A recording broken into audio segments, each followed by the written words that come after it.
여러분, 안녕하세요. 오늘 이 자리에서 여러분과 함께 마음을 울리는 어쩌면 조금은 불편할 수도 있는 이야기를 나누고자 합니다. 우리 삶에서 떼려야 뗄 수 없는 관계, 그 중에서도 가장 가깝고도 어려운 가족이라는 인연에 대한 이야기입니다. 어린 시절, 온 가족이 옹기종기 모여 앉아 도란도란 이야기를 나누던 따스한 기억, 다들 마음 한편에 간직하고 계시죠? 해맑게 웃고 떠들던 그 시절에는 가족이라는 울타리가 영원할 거라고 믿어 의심치 않았을 겁니다. 하지만 세월이 흐르고 각자의 삶에 쫓기다 보면 어느새 연락은 뜸해지고 오랜만에 만나도 어색한 기류가 흐르는 경험 한 번쯤은 해보셨을 거예요. 다들 바쁘니까 어쩔 수 없지라고 스스로를 다독여보지만 문득 이런 생각이 스멀스멀 올라오죠. 내가 먼저 연락하지 않으면 이 관계는 이대로 끝나는 걸까? 우리는 가족을 끊을 수 없는 영원한 내 편이라고 믿고 싶어 합니다. 하지만 인연이라는 게 참 묘해서 아무리 끈끈한 가족이라도 끊임없는 노력 없이는 서서히 멀어질 수 있다는 사실을 우리는 종종 잊고 살아갑니다. 먼저 연락하지 않는 가족, 무심하게 느껴지는 그 관계를 우리는 어떻게 받아들여야 할까요? 억지로라도 붙잡아야 할까요? 아니면 자연스럽게 멀어지는 것을 받아들여야 할까요? 오늘은 이 질문에 대한 답을 찾아가는 여정에 부처님의 지혜와 철학자들의 깊은 통찰을 빌려보려 합니다. 부처님께서는 사람 사이의 관계를 흐르는 물에 비유하셨어요. 물이 한쪽으로만 흐르면 결국 고여서 썩듯이 관계도 한 사람의 일방적인 노력만으로는 건강하게 유지될 수 없다는 거죠. 가족이라도 마찬가지입니다. 한 사람은 끊임없이 연락하고 마음 쓰고 애쓰는데 다른 가족들은 당연하게 여기거나 무관심하다면 그 관계는 건강하다고 할 수 있을까요? 균형이 깨진 관계는 결국 지치고 상처받고 멀어지게 마련입니다. 철학자 키에르케고르도 진정한 사랑은 일방적인 희생이 아닌 서로 함께 노력할 때 지속된다라고 말했죠. 가족 관계도 예외는 아닙니다. 서로의 노력이 동반되어야 건강하고 행복한 관계를 유지할 수 있습니다. 또 연락이 없다는 건 어쩌면 관심이 없다는 뜻일 수도 있습니다. 부처님께서는 관심 없는 곳에 마음을 쏟는 것은 스스로를 괴롭게 하는 일이라고 말씀하셨어요. 가족이 진심으로 나를 소중하게 생각한다면 먼저 연락하고 안부를 묻는 것이 자연스러운 행동 아닐까요? 철학자 쇼펜하우어는 무관심은 관계의 가장 큰 적이라고 했죠. 가족에게서 지속적으로 무관심을 느낀다면 그 관계에 대한 기대와 노력을 다시 한번 생각해 볼 필요가 있습니다. 우리는 흔히 가족이니까라는 말로 서로를 이해해야 한다고 생각합니다. 하지만 부처님께서는 피를 나눈 것이 곧 마음을 나눈 것은 아니다라고 말씀하셨어요. 가족 구성원 모두 각자의 생각, 가치관, 삶의 방식을 가진 독립적인 존재라는 거죠. 노자는 억지로 맺어진 인연은 결국 풀어진다라고 말했습니다. 가족이라는 이유만으로 무조건적인 친밀함을 강요하기보다 서로의 다름을 인정하고 존중하는 것이 건강한 관계를 위한 첫걸음일 수 있습니다. 만약 가족이 오랫동안 연락이 없다면 어쩌면 그들은 당신을 필요로 하지 않을 수도 있습니다. 부처님께서는 진정한 인연은 서로 필요로 할 때 자연스럽게 이어진다라고 말씀하셨어요. 철학자 니체의 말처럼 필요할 때만 찾는 사람은 당신을 이용하는 것일 수 있습니다. 필요할 때만 연락하는 가족이라면 그 관계의 의미를 다시 한번 생각해보는 것이 좋겠죠. 가족과의 만남이 불편함과 스트레스를 준다면 억지로 관계를 유지할 필요는 없습니다. 부처님께서는 마음이 불편한 관계라면 한 걸음 물러서라라고 조언하셨어요. 칼 융은 가장 중요한 것은 관계 자체가 아니라 그 관계 속에서 내가 어떤 감정을 느끼는가라고 말했죠. 가족이라는 이유로 무조건 참고 견디기보다 자신의 감정에 귀 기울이고 마음의 평화를 선택하는 것이 중요합니다. 물론 가족을 위해 희생하는 것은 아름다운 일입니다. 하지만 그것이 지나쳐 자신을 잃어버리는 것은 경계해야 합니다. 부처님께서는 자신을 소중히 여기지 않는 사람은 남에게도 소중히 여겨지지 않는다라고 말씀하셨어요. 에리히 프롬은 진정한 사랑은 상대를 위한 것이기도 하지만 자신을 해치지 않는 범위 안에서 이루어져야 한다라고 말했죠. 가족을 사랑하되 그 사랑이 자신을 희생시키는 방향으로 흐르지 않도록 균형을 잡는 것이 중요합니다. 때로는 가족보다 나를 더 아껴주는 사람이 더 소중한 인연일 수 있습니다. 부처님께서는 진정한 인연은 피가 아닌 마음으로 이어진다라고 말씀하셨어요. 루소는 가족이라는 틀보다 중요한 것은 서로를 진심으로 위하는 마음이라고 말했죠. 나를 진심으로 아끼고 생각해주는 사람이 있다면 그 사람이 가족보다 더 소중한 인연일 수 있습니다. 어떤 관계든 억지로 붙잡으려 하면 고통이 따릅니다. 부처님께서는 모든 관계는 무상하며 억지로 붙잡으려 하면 고통이 따른다라고 말씀하셨어요. 데카르트는 불필요한 관계에 에너지를 낭비하지 말라라고 조언했죠. 가족이라도 나에게 관심이 없다면 굳이 애쓰지 않아도 괜찮습니다. 우리의 시간은 유한하고 그 시간은 무엇보다 소중합니다. 부처님께서는 한정된 시간을 소중한 사람들과 함께하라라고 말씀하셨어요. 칸트는 우리가 누구와 함께 시간을 보내느냐에 따라 인생의 가치가 달라진다라고 말했죠. 연락 없는 가족에게 얽매이지 말고 나를 진심으로 아끼고 소중하게 생각하는 사람들과 함께 시간을 보내세요. 무엇보다 중요한 것은 당신은 그 자체로 소중한 존재라는 사실입니다. 부처님께서는 남을 위하기 전에 먼저 자신을 돌보라라고 말씀하셨어요. 하이데거는 자신을 소중히 여길 때 비로소 타인과의 관계도 건강해진다라고 말했죠. 가족 관계에서도 내가 소중하다는 것을 잊지 않고 적절한 거리를 유지하며 건강한 관계를 만들어 가세요. 가족은 소중하지만 모든 관계에는 건강한 균형이 필요합니다. 일방적인 노력과 희생은 결국 상처로 돌아올 수 있습니다. 이제는 자신을 먼저 생각하고 건강한 관계를 만들어 가세요. 살다 보면 참 묘하게도 나를 은근히 무시하는 사람들을 만나게 됩니다. 겉으로는 웃고 있지만 왠지 모르게 찜찜한 기분 다들 한 번쯤 느껴보셨을 거예요. 그들의 말 한마디, 행동 하나하나가 가시처럼 마음에 박히기도 하죠. 내가 너무 예민한 건가 싶다가도 반복되는 상황에 이건 뭔가 잘못됐다라는 생각이 들기도 합니다. 이런 상황 어떻게 대처해야 할까요? 부처님의 가르침과 철학자들의 지혜를 빌려 현명하게 대처하는 방법을 함께 알아봅시다. 우선 상대방이 나를 은근히 무시하는지 판단하는 것이 중요합니다. 몇 가지 신호를 살펴볼까요? 대화 중에 내 말을 끊거나 무시하고 중요한 자리에서 나를 배제하거나 내 성과를 폄하하는 행동은 대표적인 무시 신호입니다. 눈을 마주치지 않고 무표정하게 대하거나 내 아이디어를 도용하고 빈정거리는 말을 하는 것도 마찬가지죠. 도움을 요청하면 소극적으로 반응하거나 험담을 하고 내 감정을 무시하는 것도 무시의 한 형태입니다. 필요할 때만 연락하고 내가 먼저 다가가지 않으면 관계가 끊기는 것도 주의해야 할 신호입니다. 이런 신호들이 반복된다면 상대방이 나를 은근히 무시하고 있을 가능성이 높습니다. 하지만 중요한 것은 그들의 태도에 휘둘리지 않는 것입니다. 부처님께서는 자신을 존중하는 사람만이 남에게도 존중받는다라고 말씀하셨어요. 나를 존중하지 않는 사람에게 얽매이기보다 나를 소중하게 생각하는 사람들과 함께하는 것이 훨씬 행복한 삶을 위한 지름길입니다. 그렇다면 나를 은근히 무시하는 사람에게 어떻게 대처해야 할까요? 첫째, 내면의 힘을 키우세요. 부처님께서는 거센 바람에도 산은 흔들리지 않는다라고 말씀하셨습니다. 다른 사람의 말과 행동에 휘둘리지 않으려면 단단한 내면의 힘이 필요합니다. 상대방의 무시는 그 사람의 문제일 뿐 나를 정의하는 것이 아님을 기억하세요. 자신을 믿고 중심을 잡으면 그들의 무례함은 더 이상 나에게 상처를 줄 수 없습니다.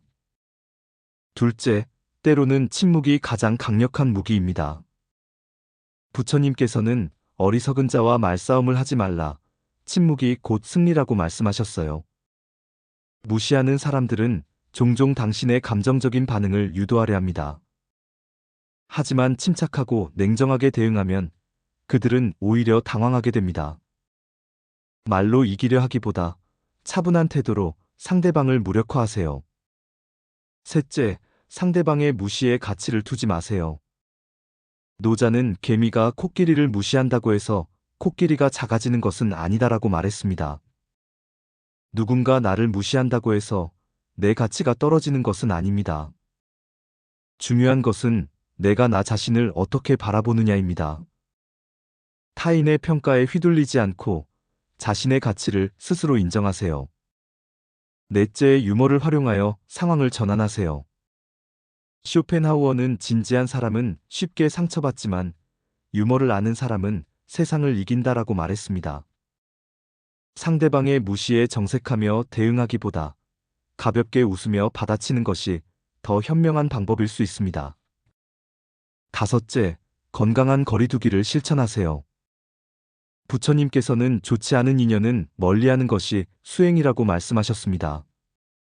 나를 존중하지 않는 사람과 굳이 관계를 유지할 필요는 없습니다. 자연스럽게 거리를 두고 나에게 긍정적인 영향을 주는 사람들과 함께 하세요. 여섯째, 실력을 키워 상대방을 압도하세요. 공자는 군자는 말이 아니라 행동으로 증명한다라고 말했습니다. 감정적인 대응보다 자신의 성장에 집중하는 것이 더 효과적인 방법입니다. 시간이 지나면 결국 실력 있는 사람이 인정받게 됩니다. 일곱째, 상대방의 심리를 파악하세요. 니체는 누군가 당신을 깎아내리려 한다면 그것은 그가 당신을 두려워하기 때문이라고 말했습니다. 대부분의 경우 남을 무시하는 사람들은 자신의 열등감을 감추기 위해 그런 행동을 합니다. 이 점을 이해하면 그들을 불쌍하게 여길 수도 있습니다. 여덟째, 나만의 원칙을 세우고 지키세요. 부처님께서는 타인의 말에 휘둘리는 자는 자신의 길을 잃는다라고 말씀하셨습니다. 자신이 중요하게 생각하는 가치와 원칙을 정하고 그 기준에 따라 행동하세요. 그러면 다른 사람의 무시에 흔들리지 않을 수 있습니다. 아홉째, 자비로운 마음으로 바라보세요. 부처님께서는 악한 마음을 가진 사람도 결국 고통받는 존재라고 말씀하셨습니다. 나를 무시하는 사람도 결국은 자신의 내면에 불안과 괴로움을 안고 살아가는 사람입니다. 그들을 적대시하기보다 연민의 마음으로 바라보는 것은 어떨까요? 마지막으로 가장 중요한 것은 나 자신입니다. 세네카는 다른 사람의 시선보다 중요한 것은 내 삶이라고 말했습니다. 나를 무시하는 사람에게 신경 쓰느라 소중한 시간을 낭비하지 마세요. 자신의 행복과 성장에 집중하세요. 나를 은근히 무시하는 사람을 대처하는 가장 좋은 방법은 감정적인 대응이 아니라 내면의 힘을 키우고 지혜롭게 대처하는 것입니다. 부처님의 가르침처럼 차분하고 당당한 태도로 그들의 무시를 무력화하세요. 그럼에도 불구하고 여전히 나를 존중하지 않는다면 그들과의 거리를 두고 나를 아끼고 존중하는 사람들과 함께하세요. 당신은 소중한 존재이며 누구도 당신을 함부로 대할 권리는 없습니다. 마지막으로 살면서 누구나 겪을 수 있는 미움과 원망이라는 감정에 대해 이야기해 보려 합니다. 우리는 때때로 다른 사람에게 상처받고 실망하고 분노하며 살아갑니다. 하지만 이러한 감정이 우리에게 어떤 영향을 미칠까요? 부처님께서는 미움은 칼과 같아 상대를 해치려 하지만 결국 자신을 먼저 벤다라고 말씀하셨습니다.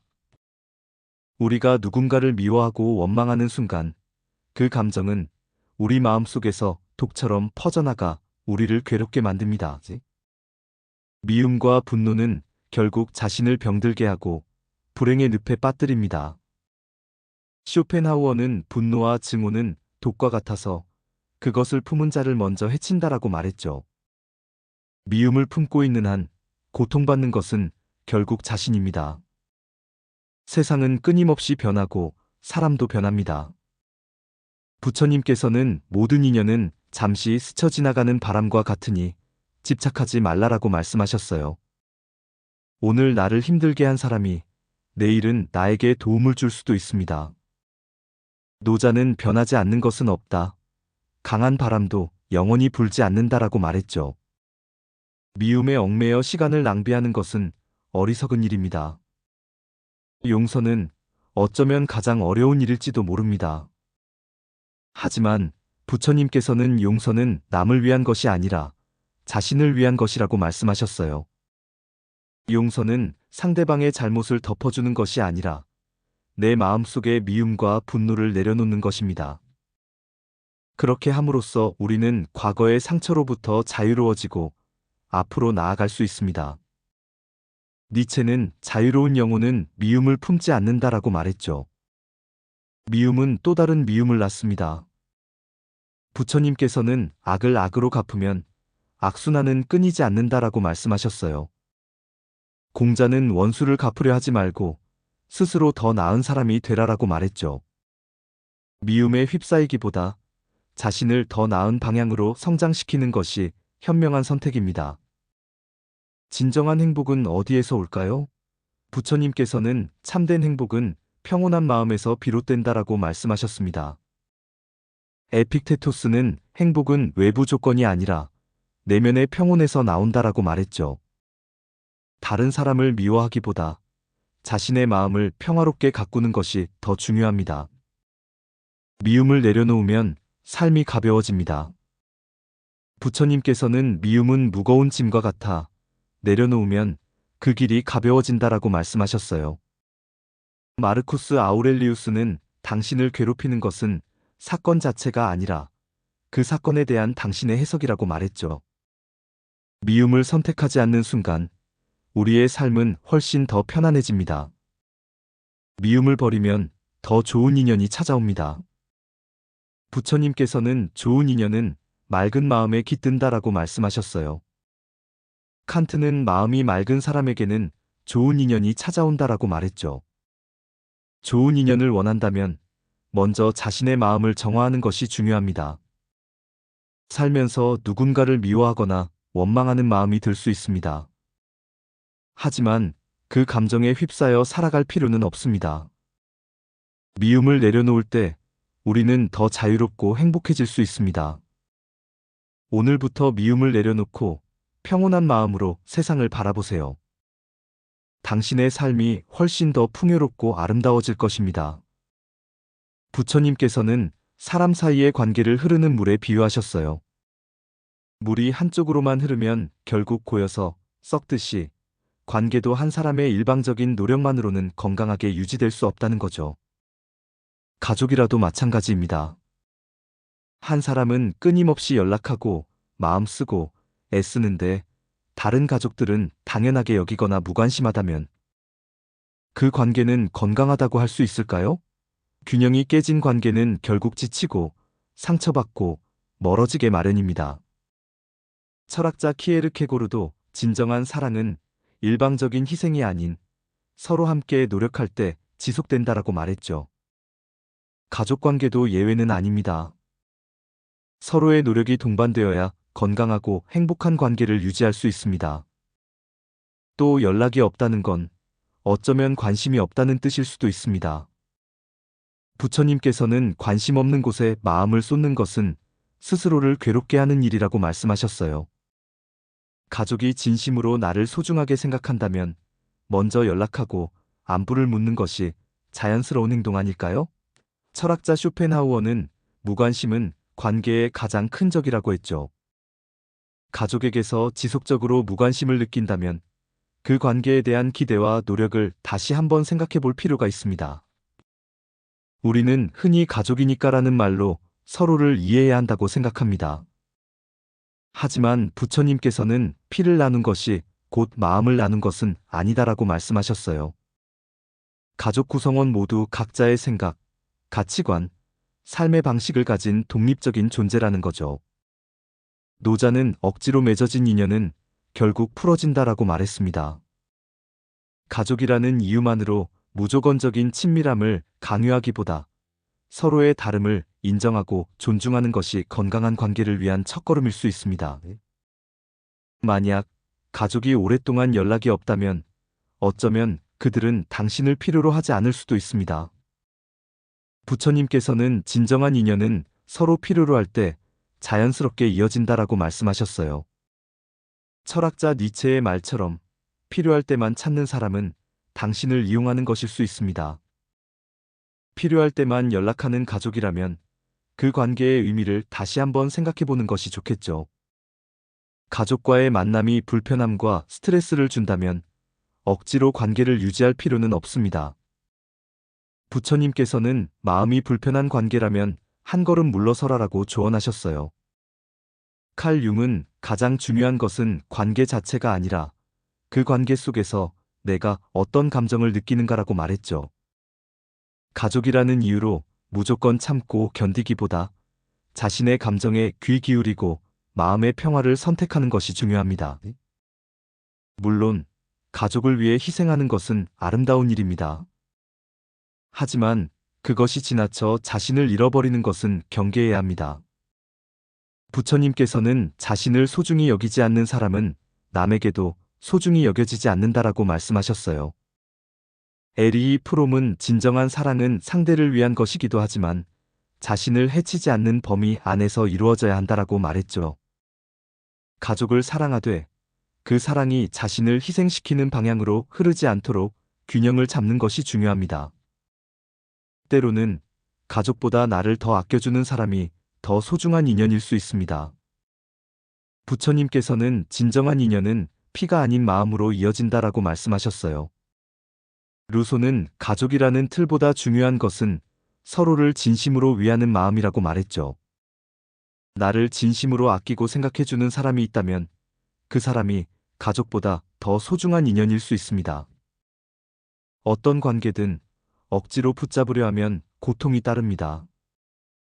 부처님께서는 모든 관계는 무상하며 억지로 붙잡으려 하면 고통이 따른다라고 말씀하셨어요. 데카르트는 불필요한 관계에 에너지를 낭비하지 말라라고 조언했죠.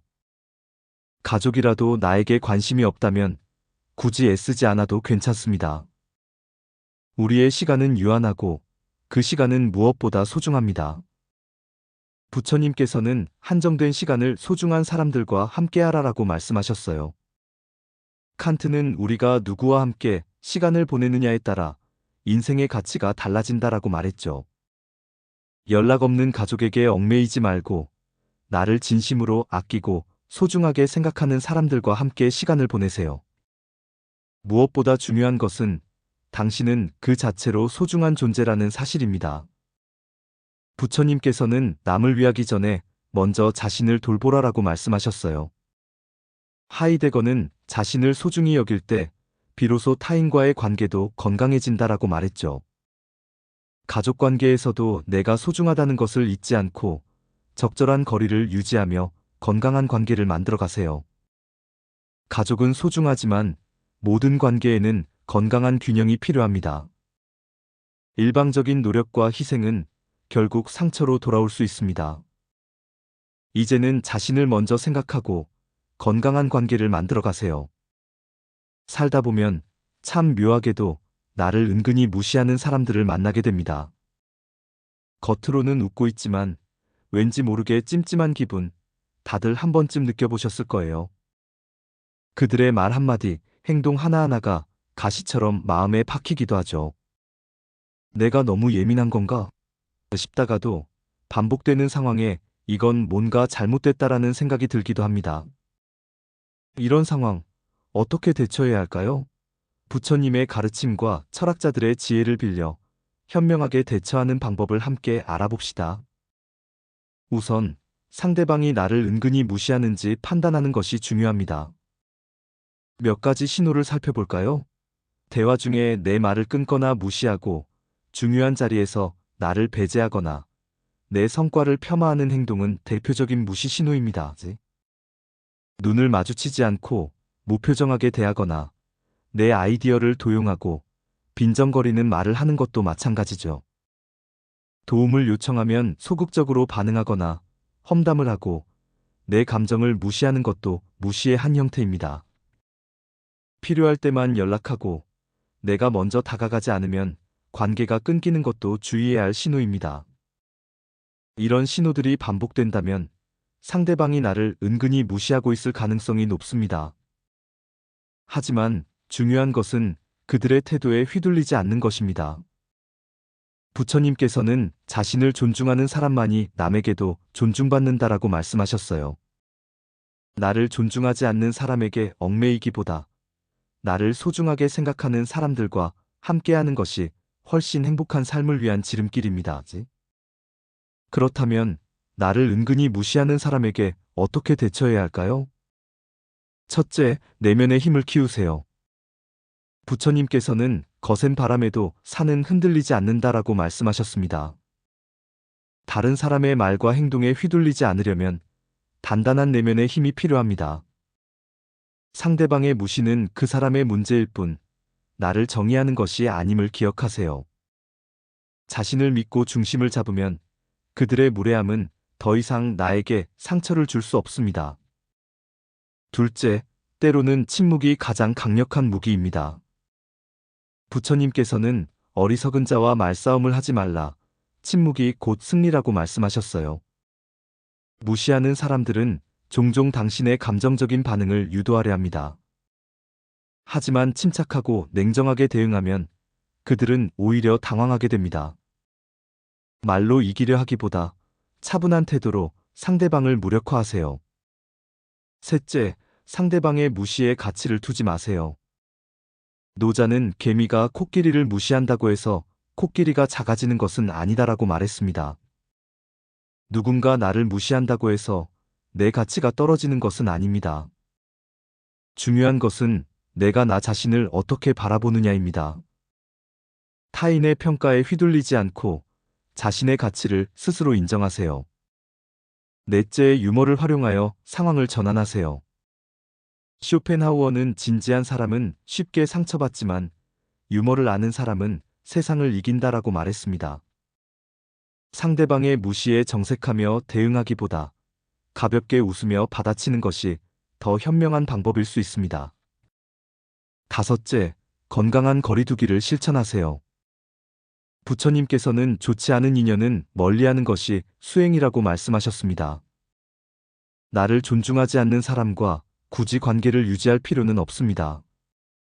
자연스럽게 거리를 두고 나에게 긍정적인 영향을 주는 사람들과 함께하세요. 여섯째, 실력을 키워 상대방을 압도하세요. 공자는 군자는 말이 아니라 행동으로 증명한다라고 말했습니다. 감정적인 대응보다 자신의 성장에 집중하는 것이 더 효과적인 방법입니다. 시간이 지나면 결국 실력 있는 사람이 인정받게 됩니다. 일곱째, 상대방의 심리를 파악하세요. 니체는 누군가 당신을 깎아내리려 한다면 그것은 그가 당신을 두려워하기 때문이라고 말했습니다. 대부분의 경우 남을 무시하는 사람들은 자신의 열등감을 감추기 위해 그런 행동을 합니다. 이 점을 이해하면 그들을 불쌍하게 여길 수도 있습니다. 여덟째, 나만의 원칙을 세우고 지키세요. 부처님께서는 타인의 말에 휘둘리는 자는 자신의 길을 잃는다라고 말씀하셨습니다. 자신이 중요하게 생각하는 가치와 원칙을 정하고 그 기준에 따라 행동하세요. 그러면 다른 사람의 무시에 흔들리지 않을 수 있습니다. 아홉째, 자비로운 마음으로 바라보세요.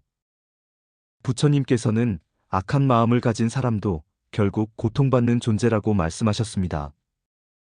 나를 무시하는 사람도 결국은 자신의 내면에 불안과 괴로움을 안고 살아가는 사람입니다.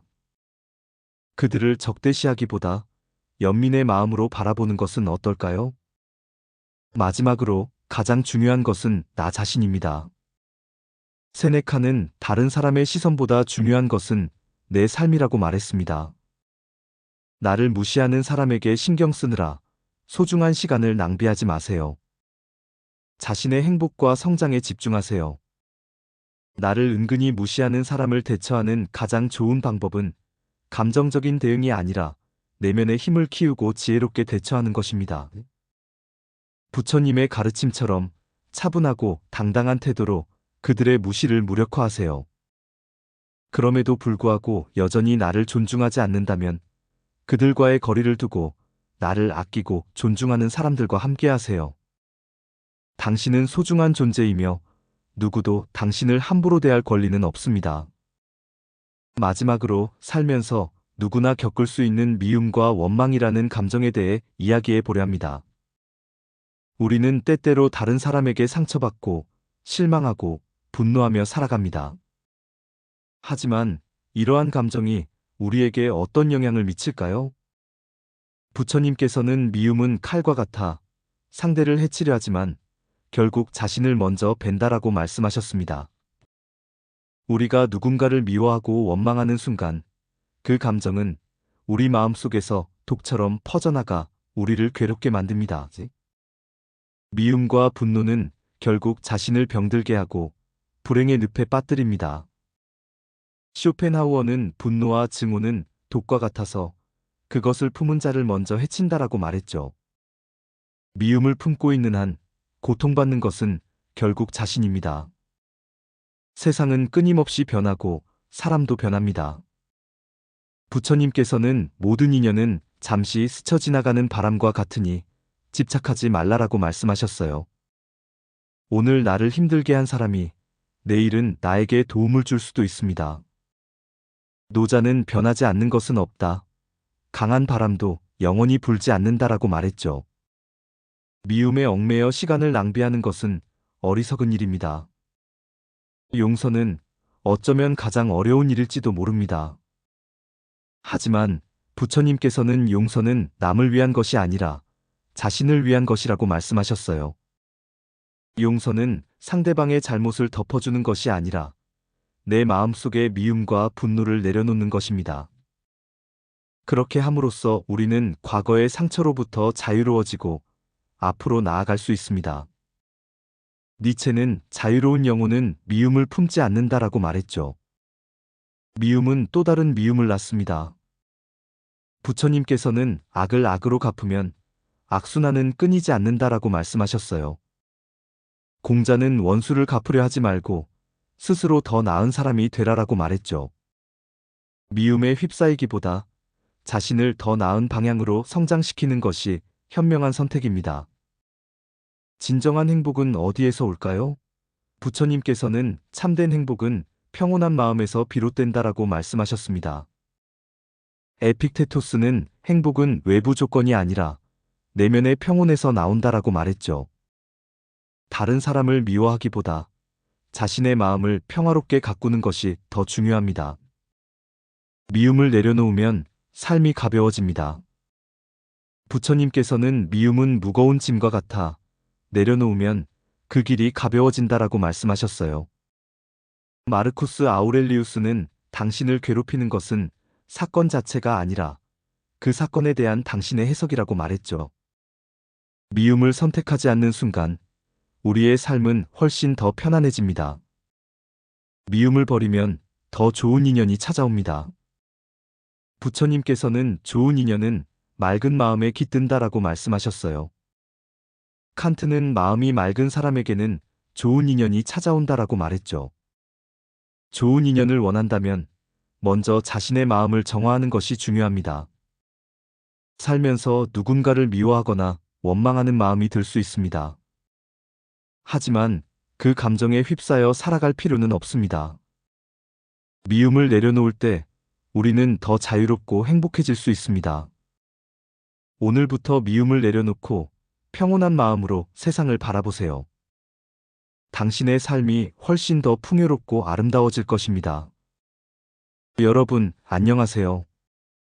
오늘 이 자리에서 여러분과 함께 마음을 울리는 어쩌면 조금은 불편할 수도 있는 이야기를 나누고자 합니다. 우리 삶에서 때려야 뗄 수 없는 관계, 그 중에서도 가장 가깝고도 어려운 가족이라는 인연에 대한 이야기입니다. 어린 시절, 온 가족이 옹기종기 모여 앉아 도란도란 이야기를 나누던 따스한 기억, 다들 마음 한편에 간직하고 계시죠? 해맑게 웃고 떠들던 그 시절에는 가족이라는 울타리가 영원할 거라고 믿어 의심치 않았을 겁니다. 하지만 세월이 흐르고 각자의 삶에 쫓기다 보면 어느새 연락은 뜸해지고 오랜만에 만나도 어색한 기류가 흐르는 경험 한 번쯤은 해보셨을 거예요. 다들 바쁘니까 어쩔 수 없지라고 스스로를 다독여보지만 문득 이런 생각이 스멀스멀 올라오죠. 내가 먼저 연락하지 않으면 이 관계는 이대로 끝나는 걸까? 우리는 가족을 끊을 수 없는 영원한 내 편이라고 믿고 싶어 합니다. 하지만 인연이라는 게 참 묘해서 아무리 끈끈한 가족이라도 끊임없는 노력 없이는 서서히 멀어질 수 있다는 사실을 우리는 종종 잊고 살아갑니다. 먼저 연락하지 않는 가족, 무심하게 느껴지는 그 관계를 우리는 어떻게 받아들여야 할까요? 억지로라도 붙잡아야 할까요? 아니면 자연스럽게 멀어지는 것을 받아들여야 할까요? 오늘은 이 질문에 대한 답을 찾아가는 여정에 부처님의 지혜와 철학자들의 깊은 통찰을 빌려보려 합니다. 부처님께서는 사람 사이의 관계를 흐르는 물에 비유하셨어요. 물이 한쪽으로만 흐르면 결국 고여서 썩듯이 관계도 한 사람의 일방적인 노력만으로는 건강하게 유지될 수 없다는 거죠. 가족이라도 마찬가지입니다. 한 사람은 끊임없이 연락하고 마음 쓰고 애쓰는데 다른 가족들은 당연하게 여기거나 무관심하다면 그 관계는 건강하다고 할 수 있을까요? 균형이 깨진 관계는 결국 지치고 상처받고 멀어지게 마련입니다. 철학자 키에르케고르도 진정한 사랑은 일방적인 희생이 아닌 서로 함께 노력할 때 지속된다라고 말했죠. 가족 관계도 예외는 아닙니다.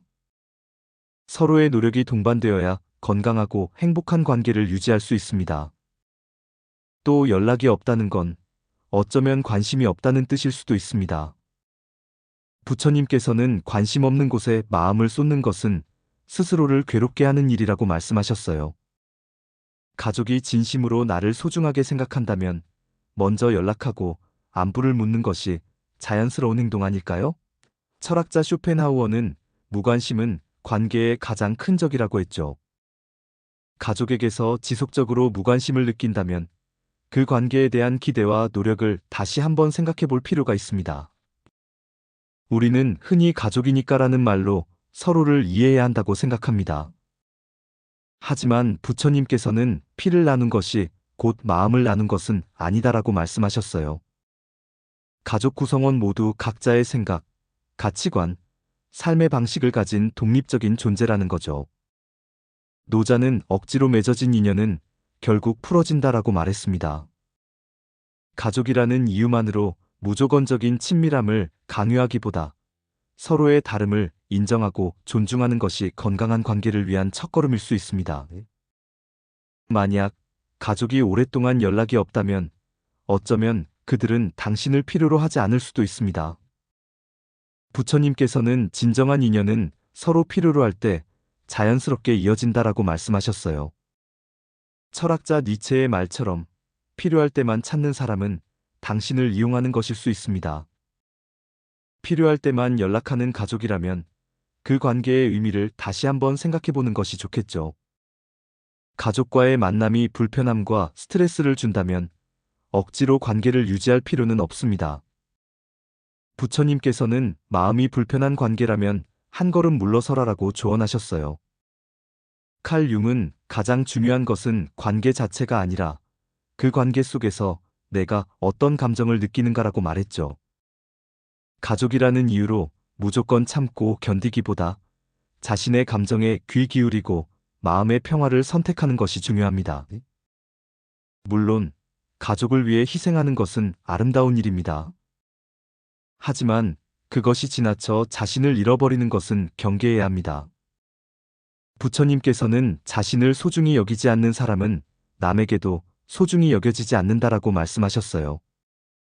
에리히 프롬은 진정한 사랑은 상대를 위한 것이기도 하지만 자신을 해치지 않는 범위 안에서 이루어져야 한다라고 말했죠. 가족을 사랑하되 그 사랑이 자신을 희생시키는 방향으로 흐르지 않도록 균형을 잡는 것이 중요합니다. 때로는 가족보다 나를 더 아껴주는 사람이 더 소중한 인연일 수 있습니다. 부처님께서는 진정한 인연은 피가 아닌 마음으로 이어진다라고 말씀하셨어요. 루소는 가족이라는 틀보다 중요한 것은 서로를 진심으로 위하는 마음이라고 말했죠. 나를 진심으로 아끼고 생각해주는 사람이 있다면 그 사람이 가족보다 더 소중한 인연일 수 있습니다. 어떤 관계든 억지로 붙잡으려 하면 고통이 따릅니다. 부처님께서는 모든 관계는 무상하며 억지로 붙잡으려 하면 고통이 따른다라고 말씀하셨어요. 데카르트는 불필요한 관계에 에너지를 낭비하지 말라라고 조언했죠. 가족이라도 나에게 관심이 없다면 굳이 애쓰지 않아도 괜찮습니다. 우리의 시간은 유한하고 그 시간은 무엇보다 소중합니다. 부처님께서는 한정된 시간을 소중한 사람들과 함께하라라고 말씀하셨어요. 칸트는 우리가 누구와 함께 시간을 보내느냐에 따라 인생의 가치가 달라진다라고 말했죠. 연락 없는 가족에게 얽매이지 말고 나를 진심으로 아끼고 소중하게 생각하는 사람들과 함께 시간을 보내세요. 무엇보다 중요한 것은 당신은 그 자체로 소중한 존재라는 사실입니다. 부처님께서는 남을 위하기 전에 먼저 자신을 돌보라라고 말씀하셨어요. 하이데거는 자신을 소중히 여길 때 비로소 타인과의 관계도 건강해진다라고 말했죠. 가족 관계에서도 내가 소중하다는 것을 잊지 않고 적절한 거리를 유지하며 건강한 관계를 만들어 가세요. 가족은 소중하지만 모든 관계에는 건강한 균형이 필요합니다. 일방적인 노력과 희생은 결국 상처로 돌아올 수 있습니다. 이제는 자신을 먼저 생각하고 건강한 관계를 만들어 가세요. 살다 보면 참 묘하게도 나를 은근히 무시하는 사람들을 만나게 됩니다. 겉으로는 웃고 있지만 왠지 모르게 찜찜한 기분, 다들 한 번쯤 느껴보셨을 거예요. 그들의 말 한마디, 행동 하나하나가 가시처럼 마음에 박히기도 하죠. 내가 너무 예민한 건가 싶다가도 반복되는 상황에 이건 뭔가 잘못됐다라는 생각이 들기도 합니다. 이런 상황, 어떻게 대처해야 할까요? 부처님의 가르침과 철학자들의 지혜를 빌려 현명하게 대처하는 방법을 함께 알아봅시다. 우선, 상대방이 나를 은근히 무시하는지 판단하는 것이 중요합니다. 몇 가지 신호를 살펴볼까요? 대화 중에 내 말을 끊거나 무시하고 중요한 자리에서 나를 배제하거나 내 성과를 폄하하는 행동은 대표적인 무시 신호입니다. 눈을 마주치지 않고 무표정하게 대하거나 내 아이디어를 도용하고 빈정거리는 말을 하는 것도 마찬가지죠. 도움을 요청하면 소극적으로 반응하거나 험담을 하고 내 감정을 무시하는 것도 무시의 한 형태입니다. 필요할 때만 연락하고 내가 먼저 다가가지 않으면 관계가 끊기는 것도 주의해야 할 신호입니다. 이런 신호들이 반복된다면 상대방이 나를 은근히 무시하고 있을 가능성이 높습니다. 하지만 중요한 것은 그들의 태도에 휘둘리지 않는 것입니다. 부처님께서는 자신을 존중하는 사람만이 남에게도 존중받는다라고 말씀하셨어요. 나를 존중하지 않는 사람에게 얽매이기보다 나를 소중하게 생각하는 사람들과 함께하는 것이 훨씬 행복한 삶을 위한 지름길입니다. 그렇다면 나를 은근히 무시하는 사람에게 어떻게 대처해야 할까요? 첫째, 내면의 힘을 키우세요. 부처님께서는 거센 바람에도 산은 흔들리지 않는다라고 말씀하셨습니다. 다른 사람의 말과 행동에 휘둘리지 않으려면 단단한 내면의 힘이 필요합니다. 상대방의 무시는 그 사람의 문제일 뿐 나를 정의하는 것이 아님을 기억하세요. 자신을 믿고 중심을 잡으면 그들의 무례함은 더 이상 나에게 상처를 줄 수 없습니다. 둘째, 때로는 침묵이 가장 강력한 무기입니다. 부처님께서는 어리석은 자와 말싸움을 하지 말라, 침묵이 곧 승리라고 말씀하셨어요. 무시하는 사람들은 종종 당신의 감정적인 반응을 유도하려 합니다. 하지만 침착하고 냉정하게 대응하면 그들은 오히려 당황하게 됩니다. 말로 이기려 하기보다 차분한 태도로 상대방을 무력화하세요. 셋째, 상대방의 무시에 가치를 두지 마세요. 노자는 개미가 코끼리를 무시한다고 해서 코끼리가 작아지는 것은 아니다라고 말했습니다. 누군가 나를 무시한다고 해서 내 가치가 떨어지는 것은 아닙니다. 중요한 것은 내가 나 자신을 어떻게 바라보느냐입니다. 타인의 평가에 휘둘리지 않고 자신의 가치를 스스로 인정하세요. 넷째, 유머를 활용하여 상황을 전환하세요. 쇼펜하우어는 진지한 사람은 쉽게 상처받지만 유머를 아는 사람은 세상을 이긴다라고 말했습니다. 상대방의 무시에 정색하며 대응하기보다 가볍게 웃으며 받아치는 것이 더 현명한 방법일 수 있습니다. 다섯째, 건강한 거리두기를 실천하세요. 부처님께서는 좋지 않은 인연은 멀리하는 것이 수행이라고 말씀하셨습니다. 나를 존중하지 않는 사람과 굳이 관계를 유지할 필요는 없습니다. 자연스럽게 거리를 두고 나에게 긍정적인 영향을 주는 사람들과 함께 하세요. 여섯째, 실력을 키워 상대방을 압도하세요. 공자는 군자는 말이 아니라 행동으로 증명한다라고 말했습니다. 감정적인 대응보다 자신의 성장에 집중하는 것이 더 효과적인 방법입니다. 시간이 지나면 결국 실력 있는 사람이 인정받게 됩니다. 일곱째, 상대방의 심리를 파악하세요. 니체는 누군가 당신을 깎아내리려 한다면 그것은 그가 당신을 두려워하기 때문이라고 말했습니다. 대부분의 경우 남을 무시하는 사람들은 자신의 열등감을 감추기 위해 그런 행동을 합니다. 이 점을 이해하면 그들을 불쌍하게 여길 수도 있습니다. 여덟째, 나만의 원칙을 세우고 지키세요. 부처님께서는 타인의 말에 휘둘리는 자는 자신의 길을 잃는다라고 말씀하셨습니다. 자신이 중요하게 생각하는 가치와 원칙을 정하고 그 기준에 따라 행동하세요. 그러면 다른 사람의 무시에 흔들리지 않을 수 있습니다. 아홉째, 자비로운 마음으로 바라보세요. 부처님께서는 악한 마음을 가진 사람도 결국 고통받는 존재라고 말씀하셨습니다. 나를 무시하는 사람도 결국은 자신의 내면에 불안과 괴로움을 안고 살아가는 사람입니다. 그들을 적대시하기보다 연민의 마음으로 바라보는 것은 어떨까요? 마지막으로 가장 중요한 것은 나 자신입니다. 세네카는 다른 사람의 시선보다 중요한 것은 내 삶이라고 말했습니다. 나를 무시하는 사람에게 신경 쓰느라 소중한 시간을 낭비하지 마세요. 자신의 행복과 성장에 집중하세요.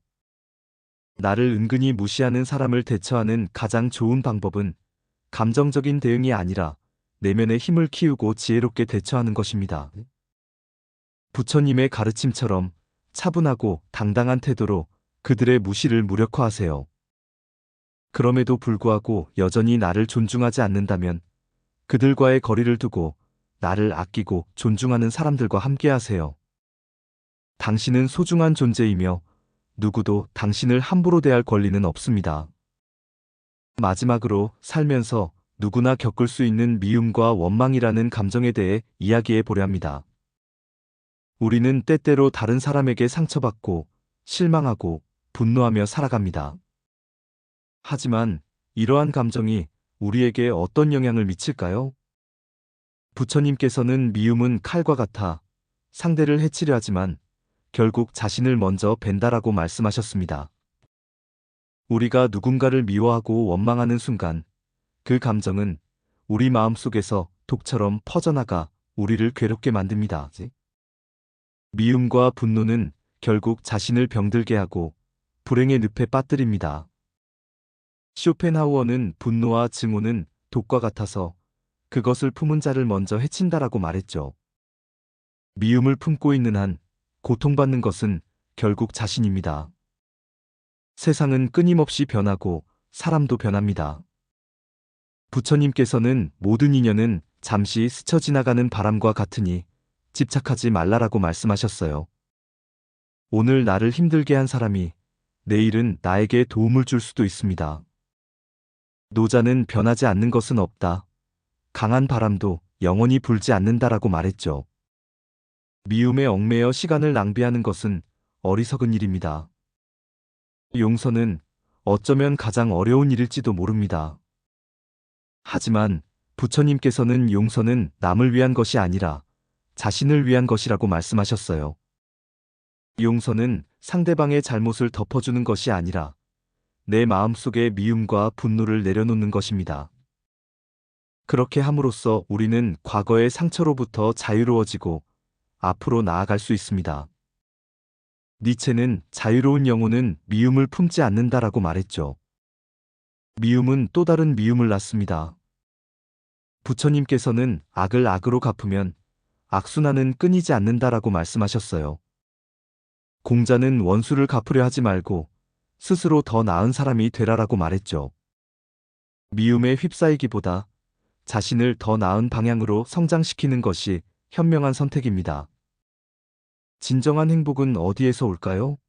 부처님께서는 참된 행복은 평온한 마음에서 비롯된다라고 말씀하셨습니다.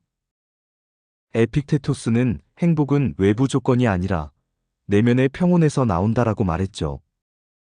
다른 사람을 미워하기보다 자신의 마음을 평화롭게 가꾸는 것이 더 중요합니다. 미움을 내려놓으면 삶이 가벼워집니다. 부처님께서는 미움은 무거운 짐과 같아 내려놓으면 그 길이 가벼워진다라고 말씀하셨어요. 마르쿠스 아우렐리우스는 당신을 괴롭히는 것은 사건 자체가 아니라 그 사건에 대한 당신의 해석이라고 말했죠.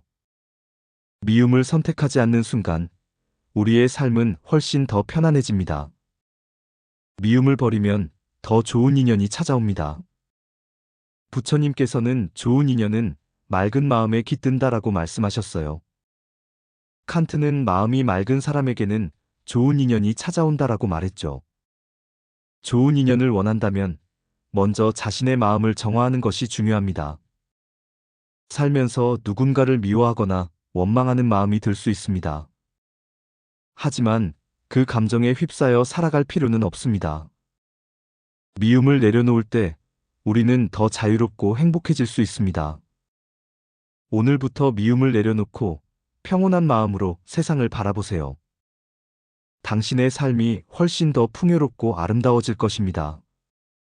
부처님께서는 사람 사이의 관계를 흐르는 물에 비유하셨어요. 물이 한쪽으로만 흐르면 결국 고여서 썩듯이 관계도 한 사람의 일방적인 노력만으로는 건강하게 유지될 수 없다는 거죠. 가족이라도 마찬가지입니다.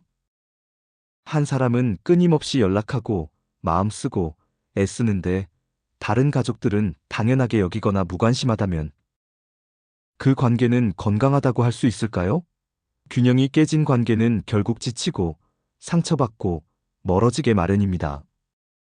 철학자 키에르케고르도 진정한 사랑은 일방적인 희생이 아닌 서로 함께 노력할 때 지속된다라고 말했죠. 가족관계도 예외는 아닙니다. 서로의 노력이 동반되어야 건강하고 행복한 관계를 유지할 수 있습니다. 또 연락이 없다는 건 어쩌면 관심이 없다는 뜻일 수도 있습니다. 부처님께서는 관심 없는 곳에 마음을 쏟는 것은 스스로를 괴롭게 하는 일이라고 말씀하셨어요. 가족이 진심으로 나를 소중하게 생각한다면 먼저 연락하고 안부를 묻는 것이 자연스러운 행동 아닐까요? 철학자 쇼펜하우어는 무관심은 관계의 가장 큰 적이라고 했죠. 가족에게서 지속적으로 무관심을 느낀다면 그 관계에 대한 기대와 노력을 다시 한번 생각해 볼 필요가 있습니다. 우리는 흔히 가족이니까라는 말로 서로를 이해해야 한다고 생각합니다. 하지만 부처님께서는 피를 나눈 것이 곧 마음을 나눈 것은 아니다라고 말씀하셨어요. 가족 구성원 모두 각자의 생각, 가치관, 삶의 방식을 가진 독립적인 존재라는 거죠. 노자는 억지로 맺어진 인연은 결국 풀어진다라고 말했습니다. 가족이라는 이유만으로 무조건적인 친밀함을 강요하기보다 서로의 다름을 인정하고 존중하는 것이 건강한 관계를 위한 첫걸음일 수 있습니다. 만약 가족이 오랫동안 연락이 없다면 어쩌면 그들은 당신을 필요로 하지 않을 수도 있습니다. 부처님께서는 진정한 인연은 서로 필요로 할 때 자연스럽게 이어진다라고 말씀하셨어요. 철학자 니체의 말처럼 필요할 때만 찾는 사람은 당신을 이용하는 것일 수 있습니다. 필요할 때만 연락하는 가족이라면 그 관계의 의미를 다시 한번 생각해 보는 것이 좋겠죠. 가족과의 만남이 불편함과 스트레스를 준다면 억지로 관계를 유지할 필요는 없습니다. 부처님께서는 마음이 불편한 관계라면 한 걸음 물러서라라고 조언하셨어요. 칼 융은 가장 중요한 것은 관계 자체가 아니라 그 관계 속에서 내가 어떤 감정을 느끼는가라고 말했죠. 가족이라는 이유로 무조건 참고 견디기보다 자신의 감정에 귀 기울이고 마음의 평화를 선택하는 것이 중요합니다. 물론 가족을 위해 희생하는 것은 아름다운 일입니다. 하지만 그것이 지나쳐 자신을 잃어버리는 것은 경계해야 합니다. 부처님께서는 자신을 소중히 여기지 않는 사람은 남에게도 소중히 여겨지지 않는다라고 말씀하셨어요. 에리히 프롬은 진정한 사랑은 상대를 위한 것이기도 하지만 자신을 해치지 않는 범위 안에서 이루어져야 한다라고 말했죠. 가족을 사랑하되 그 사랑이 자신을 희생시키는 방향으로 흐르지 않도록 균형을 잡는 것이 중요합니다. 때로는 가족보다 나를 더 아껴주는 사람이 더 소중한 인연일 수 있습니다. 부처님께서는 진정한 인연은 피가 아닌 마음으로 이어진다라고 말씀하셨어요. 루소는 가족이라는 틀보다 중요한 것은 서로를 진심으로 위하는 마음이라고 말했죠. 나를 진심으로 아끼고 생각해주는 사람이 있다면 그 사람이 가족보다 더 소중한 인연일 수 있습니다. 어떤 관계든 억지로 붙잡으려 하면 고통이 따릅니다. 부처님께서는 모든 관계는 무상하며 억지로 붙잡으려 하면 고통이 따른다라고 말씀하셨어요. 데카르트는 불필요한 관계에 에너지를 낭비하지 말라라고 조언했죠. 가족이라도 나에게 관심이 없다면 굳이 애쓰지 않아도 괜찮습니다. 우리의 시간은 유한하고 그 시간은 무엇보다 소중합니다. 부처님께서는 한정된 시간을 소중한 사람들과 함께하라라고 말씀하셨어요. 칸트는 우리가 누구와 함께 시간을 보내느냐에 따라 인생의 가치가 달라진다라고 말했죠. 연락 없는 가족에게 얽매이지 말고 나를 진심으로 아끼고 소중하게 생각하는 사람들과 함께 시간을 보내세요. 무엇보다 중요한 것은 당신은 그 자체로 소중한 존재라는 사실입니다. 부처님께서는 남을 위하기 전에 먼저 자신을 돌보라라고 말씀하셨어요. 하이데거는 자신을 소중히 여길 때 비로소 타인과의 관계도 건강해진다라고 말했죠. 가족 관계에서도 내가 소중하다는 것을 잊지 않고 적절한 거리를 유지하며 건강한 관계를 만들어 가세요. 가족은 소중하지만 모든 관계에는 건강한 균형이 필요합니다. 일방적인 노력과 희생은 결국 상처로 돌아올 수 있습니다. 이제는 자신을 먼저 생각하고 건강한 관계를 만들어 가세요. 살다 보면 참 묘하게도 나를 은근히 무시하는 사람들을 만나게 됩니다. 겉으로는 웃고 있지만 왠지 모르게 찜찜한 기분, 다들 한 번쯤 느껴보셨을 거예요. 그들의 말 한마디, 행동 하나하나가 가시처럼 마음에 박히기도 하죠. 내가 너무 예민한 건가 싶다가도 반복되는 상황에 이건 뭔가 잘못됐다라는 생각이 들기도 합니다. 이런 상황, 어떻게 대처해야 할까요? 부처님의 가르침과 철학자들의 지혜를 빌려 현명하게 대처하는 방법을 함께 알아봅시다. 우선 상대방이 나를 은근히 무시하는지 판단하는 것이 중요합니다. 몇 가지 신호를 살펴볼까요? 대화 중에 내 말을 끊거나 무시하고 중요한 자리에서 나를 배제하거나 내 성과를 폄하하는 행동은 대표적인 무시 신호입니다. 눈을 마주치지 않고 무표정하게 대하거나 내 아이디어를 도용하고 빈정거리는 말을 하는 것도 마찬가지죠. 도움을 요청하면 소극적으로 반응하거나 험담을 하고 내 감정을 무시하는 것도 무시의 한 형태입니다. 필요할 때만 연락하고 내가 먼저 다가가지 않으면 관계가 끊기는 것도 주의해야 할 신호입니다. 이런 신호들이 반복된다면 상대방이 나를 은근히 무시하고 있을 가능성이 높습니다. 하지만 중요한 것은 그들의 태도에 휘둘리지 않는 것입니다. 부처님께서는 자신을 존중하는 사람만이 남에게도 존중받는다라고 말씀하셨어요. 나를 존중하지 않는 사람에게 얽매이기보다 나를 소중하게 생각하는 사람들과 함께하는 것이 훨씬 행복한 삶을 위한 지름길입니다. 그렇다면 나를 은근히 무시하는 사람에게 어떻게 대처해야 할까요? 첫째, 내면의 힘을 키우세요. 부처님께서는 거센 바람에도 산은 흔들리지 않는다라고 말씀하셨습니다. 다른 사람의 말과 행동에 휘둘리지 않으려면 단단한 내면의 힘이 필요합니다. 상대방의 무시는 그 사람의 문제일 뿐, 나를 정의하는 것이 아님을 기억하세요. 자신을 믿고 중심을 잡으면 그들의 무례함은 더 이상 나에게 상처를 줄 수 없습니다. 둘째, 때로는 침묵이 가장 강력한 무기입니다. 부처님께서는 어리석은 자와 말싸움을 하지 말라, 침묵이 곧 승리라고 말씀하셨어요. 무시하는 사람들은 종종 당신의 감정적인 반응을 유도하려 합니다. 하지만 침착하고 냉정하게 대응하면 그들은 오히려 당황하게 됩니다. 말로 이기려 하기보다 차분한 태도로 상대방을 무력화하세요. 셋째, 상대방의 무시에 가치를 두지 마세요. 노자는 개미가 코끼리를 무시한다고 해서 코끼리가 작아지는 것은 아니다라고 말했습니다. 누군가 나를 무시한다고 해서 내 가치가 떨어지는 것은 아닙니다. 중요한 것은 내가 나 자신을 어떻게 바라보느냐입니다. 타인의 평가에 휘둘리지 않고 자신의 가치를 스스로 인정하세요. 넷째, 유머를 활용하여 상황을 전환하세요. 쇼펜하우어는 진지한 사람은 쉽게 상처받지만 유머를 아는 사람은 세상을 이긴다라고 말했습니다. 상대방의 무시에 정색하며 대응하기보다 가볍게 웃으며 받아치는 것이 더 현명한 방법일 수 있습니다. 다섯째, 건강한 거리두기를 실천하세요. 부처님께서는 좋지 않은 인연은 멀리하는 것이 수행이라고 말씀하셨습니다. 나를 존중하지 않는 사람과 굳이 관계를 유지할 필요는 없습니다.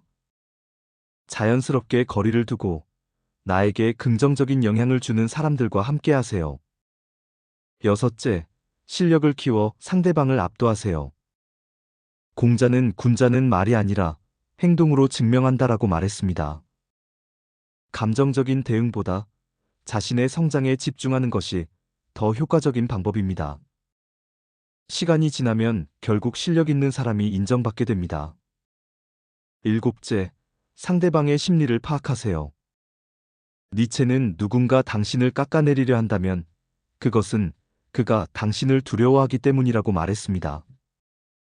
대부분의 경우 남을 무시하는 사람들은 자신의 열등감을 감추기 위해 그런 행동을 합니다. 이 점을 이해하면 그들을 불쌍하게 여길 수도 있습니다. 여덟째, 나만의 원칙을 세우고 지키세요. 부처님께서는 타인의 말에 휘둘리는 자는 자신의 길을 잃는다라고 말씀하셨습니다.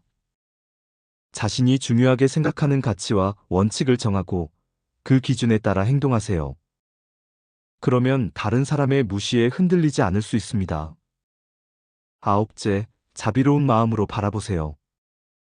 부처님께서는 악한 마음을 가진 사람도 결국 고통받는 존재라고 말씀하셨습니다.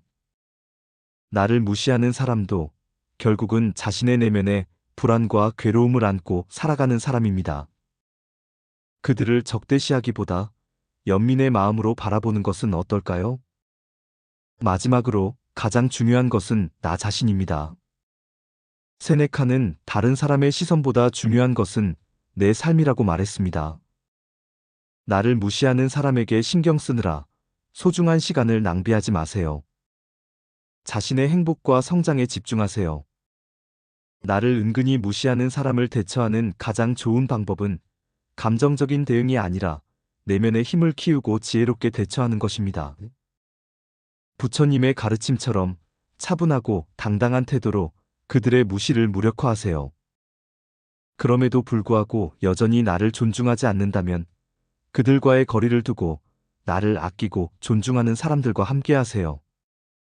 당신은 소중한 존재이며 누구도 당신을 함부로 대할 권리는 없습니다. 마지막으로 살면서 누구나 겪을 수 있는 미움과 원망이라는 감정에 대해 이야기해 보려 합니다. 우리는 때때로 다른 사람에게 상처받고 실망하고 분노하며 살아갑니다. 하지만 이러한 감정이 우리에게 어떤 영향을 미칠까요? 부처님께서는 미움은 칼과 같아 상대를 해치려 하지만 결국 자신을 먼저 벤다라고 말씀하셨습니다. 우리가 누군가를 미워하고 원망하는 순간 그 감정은 우리 마음속에서 독처럼 퍼져나가 우리를 괴롭게 만듭니다. 미움과 분노는 결국 자신을 병들게 하고 불행의 늪에 빠뜨립니다. 쇼펜하우어는 분노와 증오는 독과 같아서 그것을 품은 자를 먼저 해친다라고 말했죠. 미움을 품고 있는 한 고통받는 것은 결국 자신입니다. 세상은 끊임없이 변하고 사람도 변합니다. 부처님께서는 모든 인연은 잠시 스쳐 지나가는 바람과 같으니 집착하지 말라라고 말씀하셨어요. 오늘 나를 힘들게 한 사람이 내일은 나에게 도움을 줄 수도 있습니다. 노자는 변하지 않는 것은 없다. 강한 바람도 영원히 불지 않는다라고 말했죠. 미움에 얽매여 시간을 낭비하는 것은 어리석은 일입니다. 용서는 어쩌면 가장 어려운 일일지도 모릅니다. 하지만 부처님께서는 용서는 남을 위한 것이 아니라 자신을 위한 것이라고 말씀하셨어요. 용서는 상대방의 잘못을 덮어주는 것이 아니라 내 마음속의 미움과 분노를 내려놓는 것입니다. 그렇게 함으로써 우리는 과거의 상처로부터 자유로워지고 앞으로 나아갈 수 있습니다. 니체는 자유로운 영혼은 미움을 품지 않는다라고 말했죠. 미움은 또 다른 미움을 낳습니다. 부처님께서는 악을 악으로 갚으면 악순환은 끊이지 않는다라고 말씀하셨어요. 공자는 원수를 갚으려 하지 말고 스스로 더 나은 사람이 되라라고 말했죠. 미움에 휩싸이기보다 자신을 더 나은 방향으로 성장시키는 것이 현명한 선택입니다. 진정한 행복은 어디에서 올까요? 부처님께서는 참된 행복은 평온한 마음에서 비롯된다라고 말씀하셨습니다. 에픽테토스는 행복은 외부 조건이 아니라 내면의 평온에서 나온다라고 말했죠. 다른 사람을 미워하기보다 자신의 마음을 평화롭게 가꾸는 것이 더 중요합니다. 미움을 내려놓으면 삶이 가벼워집니다. 부처님께서는 미움은 무거운 짐과 같아 내려놓으면 그 길이 가벼워진다라고 말씀하셨어요. 마르쿠스 아우렐리우스는 당신을 괴롭히는 것은 사건 자체가 아니라 그 사건에 대한 당신의 해석이라고 말했죠. 미움을 선택하지 않는 순간 우리의 삶은 훨씬 더 편안해집니다. 미움을 버리면 더 좋은 인연이 찾아옵니다. 부처님께서는 좋은 인연은 맑은 마음에 깃든다라고 말씀하셨어요. 칸트는 마음이 맑은 사람에게는 좋은 인연이 찾아온다라고 말했죠. 좋은 인연을 원한다면 먼저 자신의 마음을 정화하는 것이 중요합니다. 살면서 누군가를 미워하거나 원망하는 마음이 들 수 있습니다. 하지만 그 감정에 휩싸여 살아갈 필요는 없습니다. 미움을 내려놓을 때 우리는 더 자유롭고 행복해질 수 있습니다. 오늘부터 미움을 내려놓고 평온한 마음으로 세상을 바라보세요. 당신의 삶이 훨씬 더 풍요롭고 아름다워질 것입니다.